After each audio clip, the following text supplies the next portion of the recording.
Hey there, and welcome to week 1 of the 100-Day Project, where I'm creating EmbellishBits. These are a combination of old photos, negatives, fabric, stitching, all the things that I love to create small little miniature works of art, little collages. Some of them will be stitched, some of them will be have text on them, found words on them. So welcome to week 1. Sometimes I get a little nervous when I'm getting ready to start. Now, why is that? I do prepare in advance, and that just really kind of helps set the stage. But I want to clarify that starting early and kind of preparing, that just works for me. I know that others that do the creative 100-Day Project, they just kind of come at it and just let things flow. They build on whatever they're working on and they just kind of let things happen. That's not my personality, and that doesn't work well for me.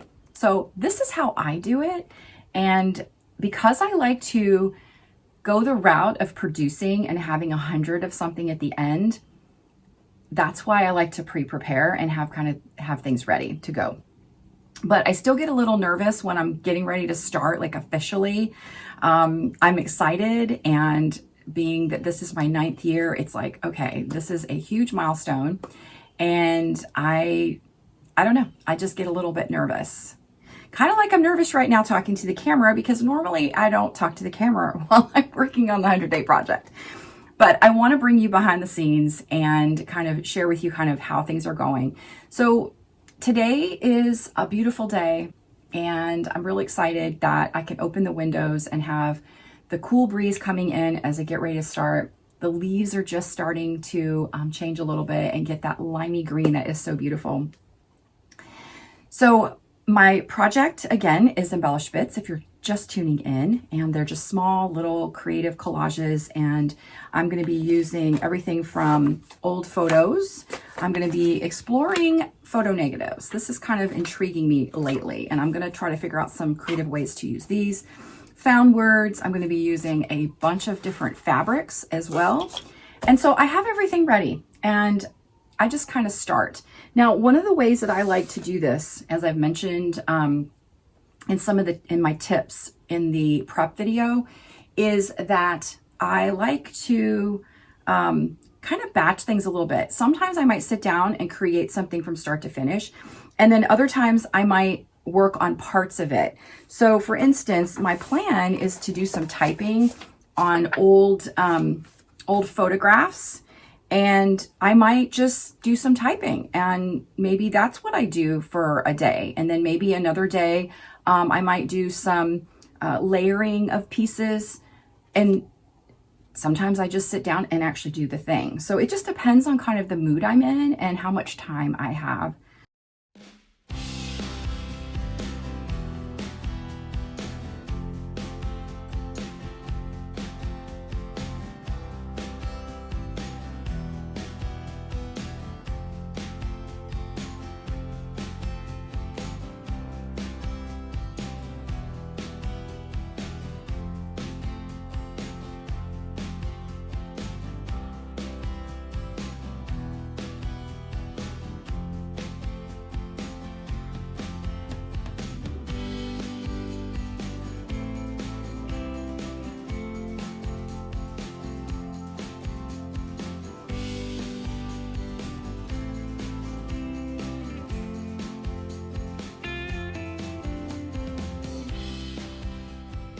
One of the things I'm incorporating into my 100-Day Project this year is to take old canvases from a painting, and I found this one at a flea market. I'm going to remove parts of it. But first I had to start by removing the canvas, and this was an awesome one because it had rusty nails on it, and I just love how this is going to look.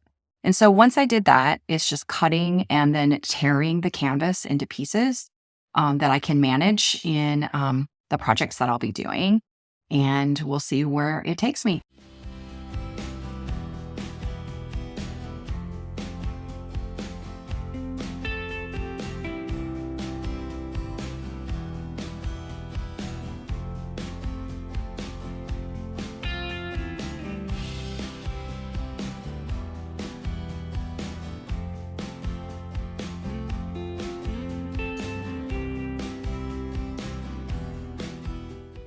Since this is week one, I thought it would be a good time to answer a couple of questions that I've received.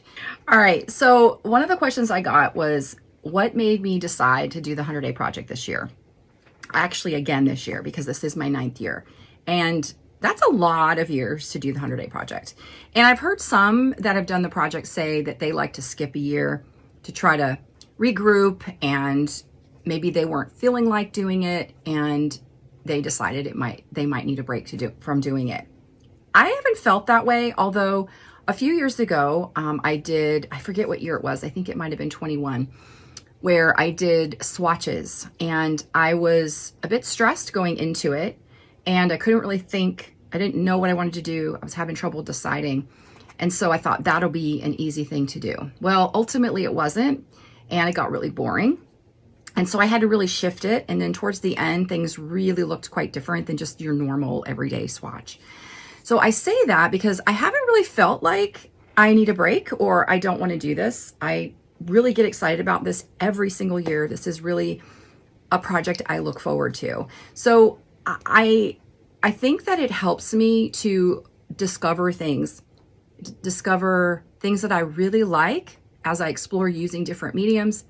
Things I don't like. I've had that happen where one year I didn't really like what I was doing, not the swatches, but something else. It wasn't that I didn't like it. It was that I discovered I didn't want to paint big paintings.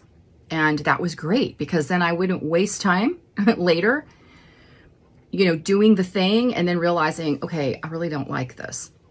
So that helped me. And those kind of discoveries are really important. And it really just helps me show up.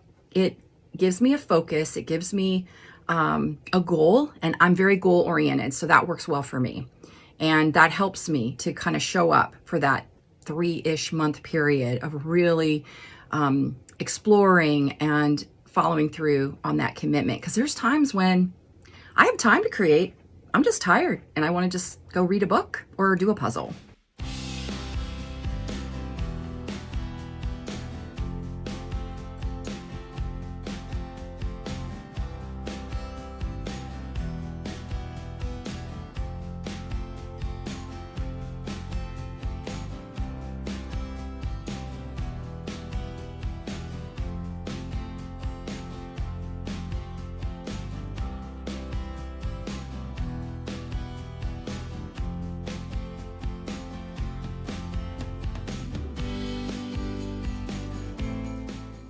Right. The other question I want to answer is, why did I pick the project that I picked?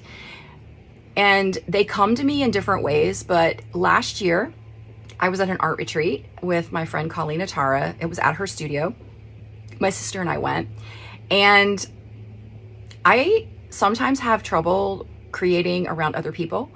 I call it, performance anxiety, I guess. I don't know. It's weird, but it's a thing. And I was really enjoying the things that we were learning, and I was just kind of doing my thing. And I like to think about things a lot before I actually dive in and start doing them. Well, what ended up happening was that it was really hot, and I got overheated and was really uncomfortable and really hot. So we were outside, and I went inside and sat next to the air conditioner for like the rest of the retreat. That was my spot right there on the sofa. I had a little pillow that I sat in my lap, and that was my space. And I was kind of doing my thing that way. And so I didn't have a lot of room. So my project got small, and I was just sort of figuring out, what do I want to do and what felt right while I was sitting there.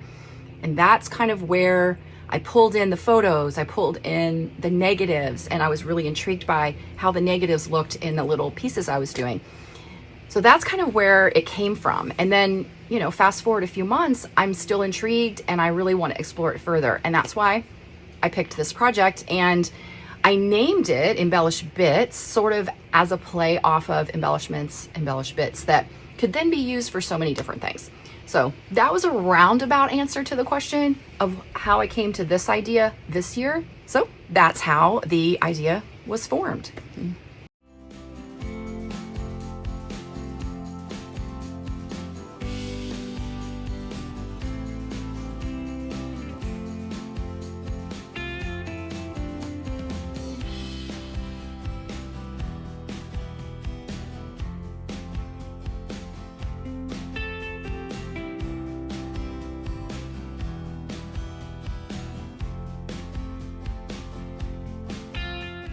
Well, that's a wrap. The 100-day project week 1 is in the books. Thanks for joining me for this episode where we kind of went behind the scenes a little bit and I shared some tips with you. And it was really a lot of fun. I actually feel like I for sure picked a project that I'm going to really enjoy and that I will have no trouble doing 100 of. In fact, I kind of feel like maybe I might want to even do more than 100 because they don't take that long to make, and it's almost like, all right, that was fun. I think I want to do another one.